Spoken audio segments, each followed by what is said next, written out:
Hey guys, I'm Claudia Oshry, and you are watching Hollywire.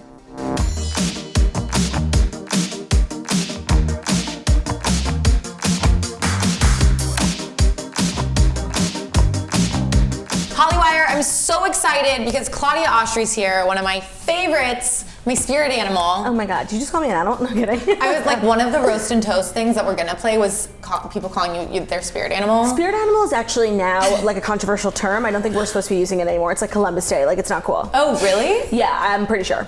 Wait, why? I'm not the person to like ask about why we do PC things. I'm just the person to tell you. I don't think spirit animal is like a thing anymore. I'm just letting you know. Okay, we're gonna play a game. Okay. We're gonna play toast or roast. Okay. This will be good. So I'm gonna say something and you're either gonna like toast to it with your Diet Coke, Okay, I'll hold or this here. you're gonna roast it. Okay. Miley Cyrus and Cody Simpson.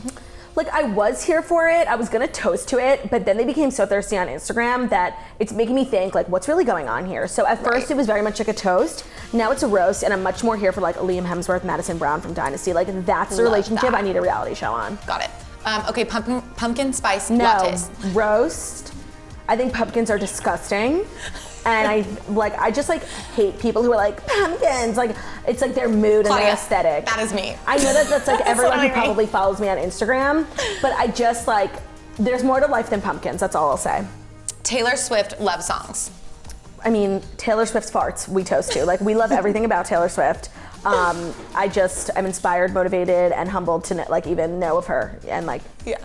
Okay, Los Angeles. You're a New York girl. Well, I don't want to offend, but like absolutely not roast. This town, all these hills and these like juice presses on every corner.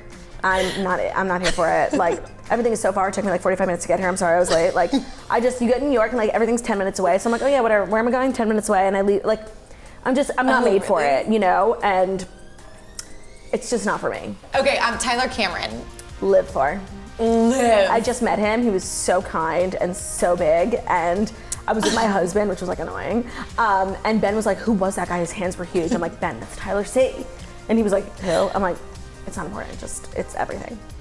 Fila chunky shoes. I have so Okay. many good ones on here, we really have to go through all I of them. live for a Fila chunky shoe, and I'm not here for the hate against them. Okay, Pete Davidson. We like him. Okay, the Lizzie McGuire reboot. You're my age, like I grew up watching the show. Yeah, I mean, I just read the premise for it. It's like a 30-year-old millennial like struggling in New York, and it's like, that's our lives. Like we want to watch something better. Like it's hard enough for us. I just want to know like what Gordo's, you know, like what is going to be, and I really want to know if Miss Ungermeyer is going to make an appearance. Like Jennifer Aniston on Instagram.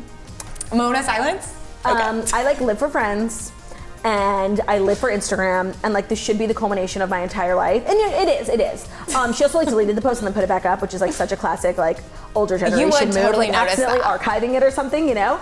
I didn't even notice that. It's great. Like, could she have taken a blurrier, darker picture? No.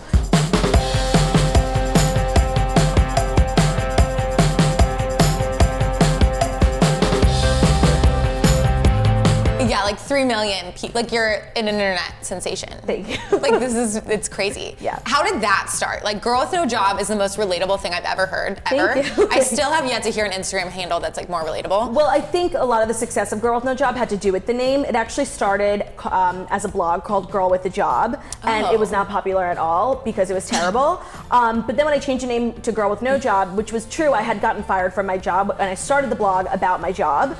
I just like wanted to be accurate, so I changed it to Girl with No Job, and it took off so much faster and so much bigger, and I think a lot of it has to do with the name. I don't know why it's relatable, but it's like funny, and I'll never change it because it's such a great handle. I didn't have a job for like 2 years before this job.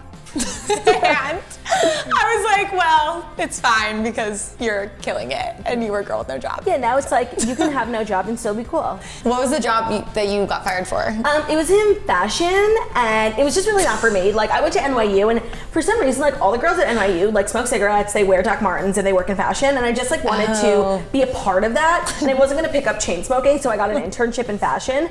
And I know I look like super glam right now, but I actually like hate fashion. I hate what it stands for, and like I don't really get it. Totally. And I'm like intimidated by it. It's like, this is ugly, but it's pretty. I don't get it. No offense to like the whole industry. So it was just like a weird job for me to have, and it was terrible. I was terrible at it. I wasn't paid. It was like no air conditioning in the office. Like I wanted to die. And so I started a blog just like chronicling the trials and tribulations of being an unpaid intern in New York, which is actually kind of fascinating. And I was one of the really early people on Instagram, and I think a lot of that had to do, like the timing of it had to do with a lot of my success. Yes. And then my whole business became on Instagram, and now it's on Instagram, it's on podcasts, it's on YouTube. Now it's everywhere. Everywhere. Yeah. And you're just like, you kill it. Freaking hilarious. Who is your favorite? Could you have a favorite comedian? I mean, I'm heavily inspired and motivated by Joan Rivers. I like want to die. Stop it. She's the reason I'm doing this job. So I like watch her documentary once a week when I'm feeling low and ungrateful. And my in-laws got tickets to see her at the 92nd Street Y, like for a Q&A, like a couple years ago. And I had such a long day and I was planning on going and I was just like so tired. I'm so lazy and it ruins my life. And I was just like wanting to lay at home. I'm like, just give the ticket to someone else. And Joan literally died 2 weeks later. And it's like my biggest regret of my life. And it's like, you're obviously hilarious. People are following you on your meme account and everything. What do you want to do with all of it? Like truly, what does it mean to you? I feel, well, at the end of the day, the only thing I really want to do is make people laugh. Yeah. And that's like something I can live with. Like I go to bed thinking like, all right, I didn't like, save the planet, but I made someone's day like a little better. Yeah. Like someone laughed at my meme or they liked my podcast or they came to my show and they were having a bad day and they turned it around. Like that's really my goal. It's not that deep. Yeah. So whatever format I choose to do that in, whether it's the live show, whether it's the podcast, whether it's on my Instagram, that's always what I want to be doing. So the landscape of digital is constantly changing and I don't know like in 5 years what platform I'm going to be doing this on, but whatever it is, like I hope that I'm just like making people laugh and hope like the world is hard enough. I don't need to contribute to making the world's problems even worse because the world's problems are not lit. Okay. Okay, good. I literally love you. You're amazing. Thank you. Come back. Happily. And I'm gonna come to New York very soon. Yes, and I won't show you around or pick you up at the airport, but you're more than welcome to come over as long as you bring pizza. Duh, of course. Great. All right, guys, thank you so much. For more, keep it right here only on Hollywire.